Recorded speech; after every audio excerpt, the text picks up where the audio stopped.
The scourge of terrorism is, however, raising its head yet again, and this time, unfortunately, Afghan soil. As we are dealing with this menace, we need the international community to urge the Afghan Taliban regime to fulfill its international obligations and commitments and rein in terrorist elements operating from its. Afghanistan سے دہشت گردی کا نیا خطرہ سر اٹھا رہا ہے. عالمی برادری افغان حکومت پر ذمہ داریوں کی ادائیگی کے لیے زور دے. ترکمانستان کی 30 سالہ مستقل غیر جانبداری کی سالگرہ کے عالمی فورم سے وزیر اعظم کا خطاب. کہا پاکستان کی خارجہ پالیسی میں تنازعات کا پرامن حل بنیادی ستون ہے. عالمی امن کے لیے پاکستان بھرپور کردار ادا کر رہا ہے. پاکستان کی حمایت سے غزہ امن منصوبہ منظور ہوا. سلامتی کونسل کی قرارداد پاکستان کے وین کی تائید. 8 عرب اسلامی ممالک کے رکن کی حیثیت سے امن مشن میں کردار ادا کیا.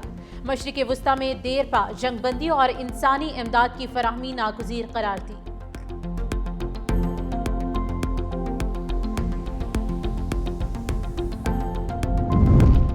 ترکمانستان میں شہباز شریف عالمی رہنماؤں کی توجہ کا مرکز. وزیر اعظم شہباز شریف کی اشخاباد میں عالمی رہنماؤں سے غیر رسمی ملاقاتیں. شہباز شریف کی ترک صدر رجب طیب اردوان سے ملاقات. دو طرفہ تعلقات سمیت عالمی اور علاقائی امور پر تبادلہ خیال. کہا مشترکہ وزارتی کمیشن کے فیصلے پر عمل درآمد یقینی بنایا جائے گا. وزیر اعظم شہباز شریف کی ایرانی صدر مسعود پزشکیان سے بھی ملاقات میں تجارتی حجم بڑھانے، سرحدی منڈیوں کو فعال کرنے پر بات چیت. وزیر اعظم روس، تاجکستان اور کرغز صدور سے بھی ملے. وزیر اعظم شہباز شریف کا اشخاباد میں یادگار غیر جانبداری کا دورہ. ترک، روس اور ازبکستان کے صدور کے ہمراہ پھول رکھے. صدر مملکت نے گلگت بلتستان کے عام انتخابات کے لیے پولنگ کا اعلان کر دیا. گلگت بلتستان کے جنرل انتخابات 24 جنوری 2026 کو ہوں گے. نوٹیفیکیشن جاری. امیدواروں کو انتخابی نشانات 13 جنوری 2026 تک الاٹ کیے جائیں گے.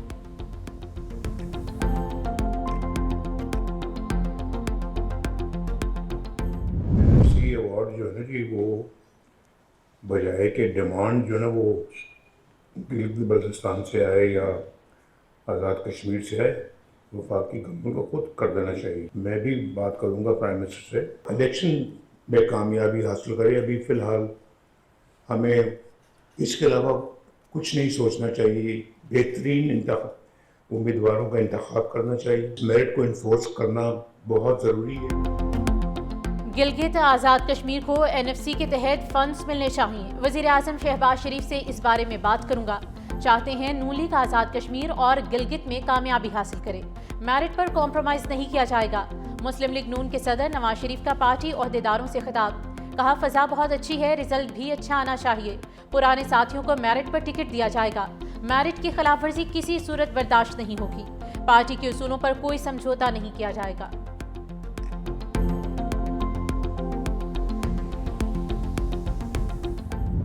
IMF کا پاکستان سے ڈو مور کا مطالبہ. قرض پروگرام جاری رکھنے کے لیے مزید شرائط لگا دی. اعلیٰ سرکاری افسران کے اثاثوں کی آن لائن اشاعت لازمی قرار. کرپشن رسک کم کرنے کے لیے ایکشن پلان بنانے کی بھی ہدایت. صوبائی اینٹی کرپشن اداروں کو مزید اختیارات دینے پر زور. IMF نے شوگر سیکٹر میں بھی اصلاحات کا مطالبہ کر دیا. پاکستان نے 23 شرائط مان لی. ترقیاتی اسکیموں میں کمی، کھاد اور کیڑے مار ادویات پر 5% ایکسائز ڈیوٹی میں اضافہ.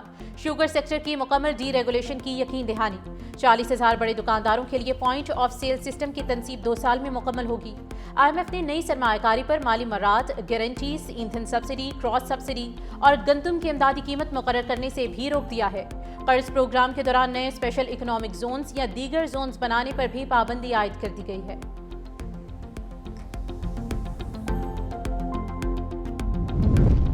ورلڈ بینک نے پنجاب کے لیے $40 کروڑ کا نیا منصوبہ منظور کر لیا. منصوبے کے تحت 16 شہروں میں پانی، سیوریج اور صفائی کی سہولیات کو اپ گریڈ کیا جائے گا.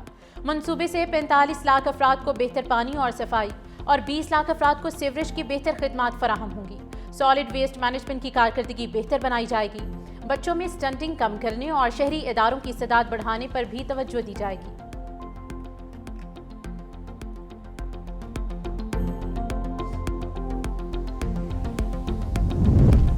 ایشیائی ترقیاتی بینک نے پاکستان کے لیے $54 کروڑ فائنانسنگ کی منظوری دے دی. $400 ملین ریاستی ادارہ جاتی اصلاحات کے لیے فراہم کیے جائیں گے. رقم سندھ کے ساحلی اضلاع میں کلائمیٹ ریزیلینس بڑھانے پر بھی خرچ ہوگی۔ SOAs ریفارمز کے لیے پہلا قرض ریزلٹ بیسڈ ہوگا۔ منصوبے میں خواتین کی قیادت میں 25 فنڈز مختص کیے جائیں گے۔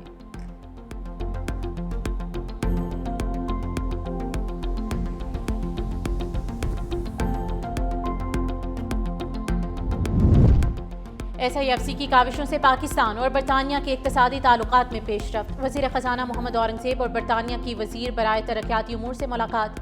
تجارت، صحت، تعلیم، سرمایہ کاری، ماحولیات اور سماجی شعبوں میں تعاون بڑھانے پر تبادلہ خیال۔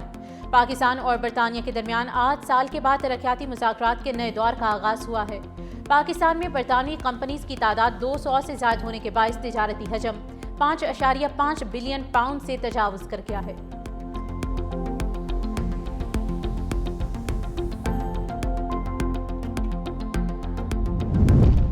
برسلز میں وفاقی وزیر داخلہ اور نارکوٹکس کنٹرول محسن نقوی کی عراقی ہم منصب جنرل عبدالامیر الشمری سے ملاقات۔ پاک عراق دو طرفہ تعلقات، زائرین کی سہولت اور پائیدار تعاون کے فروغ پر اتفاق ہوا۔ عراقی وزیر داخلہ نے تمام پاکستانی زائرین کو عراق آنے کی اجازت دینے کا اعلان کیا۔ دونوں ممالک کا سیکیورٹی، انسداد دہشت گردی اور انسانی اسمگلنگ کی روک تھام کے لیے مشترکہ میکانزم مزید مضبوط بنانے پر اتفاق۔ عراقی وزیر داخلہ جلد پاکستان کا دورہ کریں گے۔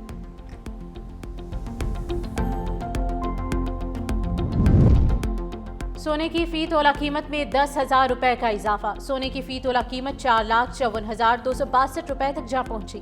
10 گرام سونے کی قیمت 3,89,454 روپے ہو گئی۔ بین الاقوامی مارکیٹ میں سونے کی قیمت میں $107 کا اضافہ ہوا۔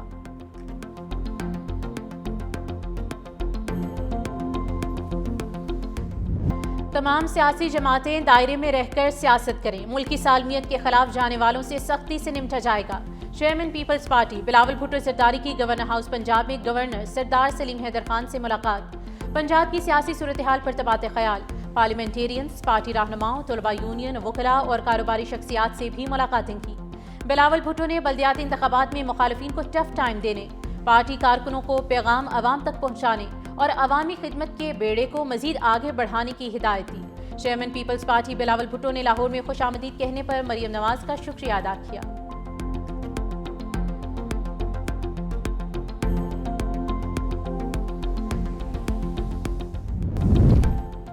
سندھ حکومت کا زرعی شعبے کی ترقی کے لیے جامع اصلاحات کا اعلان۔ وزیر اعلیٰ سندھ مراد علی شاہ نے کہا کہ آباد کار معیشت کی ریڑھ کی ہڈی ہیں، ہر ممکن سہولت دیں گے۔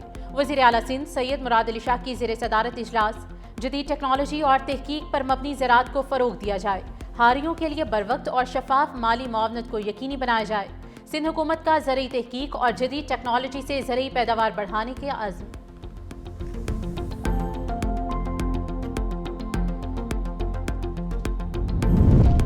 وزیر اعلیٰ پنجاب مریم نواز شریف سے نیدرلینڈ کے سفیر رابرٹ جان سیگریٹ کی ملاقات۔ تجارت، سرمایہ کاری، زراعت، پانی کے انتظام، موسمیاتی تبدیلی، ٹیکنالوجیکل تعاون اور عوامی روابط کے فروغ پر تفصیلی بات چیت۔ مریم نواز نے کہا کہ نیدرلینڈز پاکستان کا دوسرا بڑا یورپی تجارتی شراکت دار ہے۔ وزیر اعلیٰ مریم نواز شریف کا براہ راست فضائی رابطے کی بحالی کی خواہش کا اظہار۔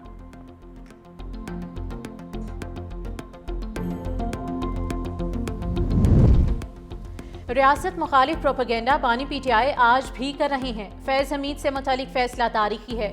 وفاقی وزیر پارلیمانی امور طارق فضل چودھری نے کہا کہ فیصلے کے ملکی تاریخ میں دورست نتائج نکلیں گے۔ ثابت ہوا کہ کوئی قانون سے بالاتر نہیں۔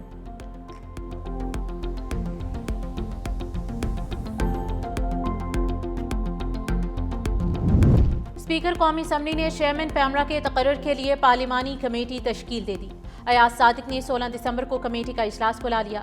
کمیٹی میں ارکان اسمبلی چودھری شہباز بابر، علی رضا گیلانی سینٹ سے، علی ظفر اور سرمد علی کمیٹی میں شامل ہوں گے۔ اجلاس میں اٹارنی جنرل آف پاکستان بھی شرکت کریں گے۔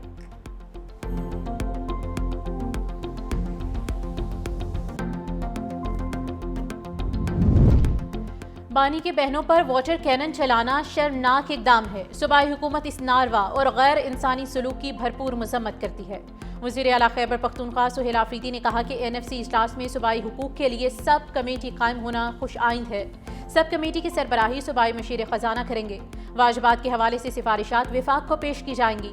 وزیر اعلیٰ کی NHP اور NFC بقایا جات پر محکمہ خزانہ کو ہر ہفتے وفاق کو خط ارسال کرنے کی ہدایت۔ اگر کسی کرپشن کی شکایت مجھے موصول ہوئی تو کارروائی کی جائے گی۔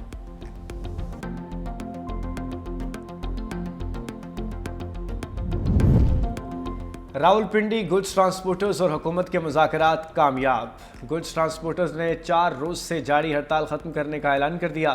صوبائی وزیر بلال اکبر اور سیکٹری ریجنل ٹرانسپورٹ کے ساتھ گڈز ٹرانسپورٹرز کے نمائندوں طارق نبیل اور عرفان سلطان نے مذاکرات کی۔ نوٹیفیکیشن کے بعد ہڑتال ختم کرنے پر اتفاق کر لیا گیا۔ حکومت نے ترمیم کا نوٹیفیکیشن جاری کرنے کی یقین دہانی کرائی۔ ہڑتال بھاری جرمانوں اور مقدمات کے اندراج کے خلاف جاری تھی۔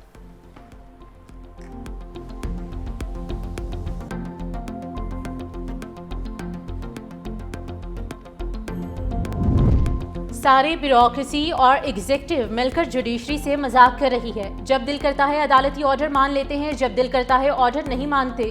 اسلام آباد ہائی کورٹ کا سابق آڈیٹر جنرل اختر بلند رانا کو جنوری تک پینشن ادا کرنے کا حکم، مزید وقت مانگنے پر عدالت برہم۔ جسٹس محسن اختر کیانی نے کہا کہ اگر عدالتی حکم پر عمل درآمد نہ ہوا تو اکاؤنٹنٹ جنرل پاکستان ریونیو اور آڈیٹر جنرل کے اکاؤنٹ منجمد ہوں گے۔ اس میں کوئی ضد اور انا والی بات نہیں ہے۔ عدالت نے اپنے فیصلے پر عمل درآمد کروانا ہوتا ہے۔ ہم کوئی سخت آرڈر نہیں کرنا چاہتے، ورنہ پھر آپ کو اور ہمیں تکلیف ہوتی ہے۔ عدالت نے ہدایات کے ساتھ کیس کی سماعت 12 جنوری تک ملتوی کر دی ہے۔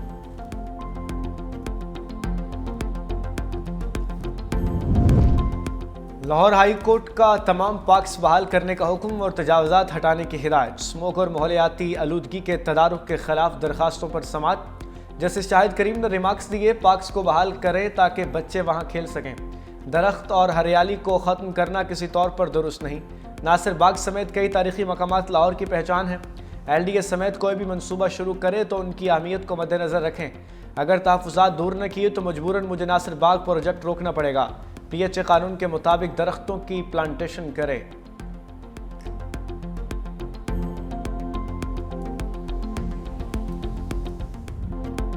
ملک بھر میں خشک سردی کا راج، بالائی علاقوں میں خنکی بڑھ گئی۔ لیہ میں درجہ حرارت -7 تک گر گیا ہے۔ قلات میں -4، کوئٹہ 0، اسلام آباد 3، پشاور 4، لاہور 8 اور کراچی میں 13 ڈگری سینٹی گریڈ رہا۔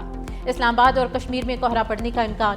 سندھ میں موسم مجموعی طور پر خشک، شمالی بلوچستان، مری، گلیات، کشمیر اور گلگت بلتستان میں شدید سردی متوقع۔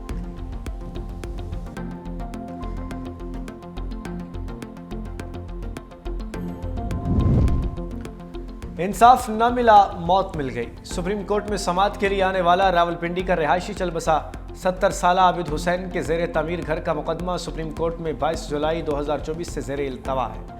عدالت نے مقدمے کی سماعت ملتوی کی تھی۔ عدالت سے واپسی پر سپریم کورٹ استقبالیہ پر معمر شخص دل کا دورہ پڑنے سے انتقال کر گیا۔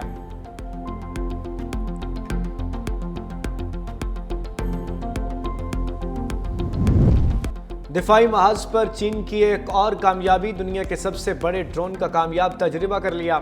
چینی سرکاری میڈیا کے مطابق جیتیان نامی پائلٹ لیس ڈرون کی لمبائی 16.35 میٹر ہے، جو 6000 کلو گرام تک وزن اٹھانے کی صلاحیت رکھتا ہے۔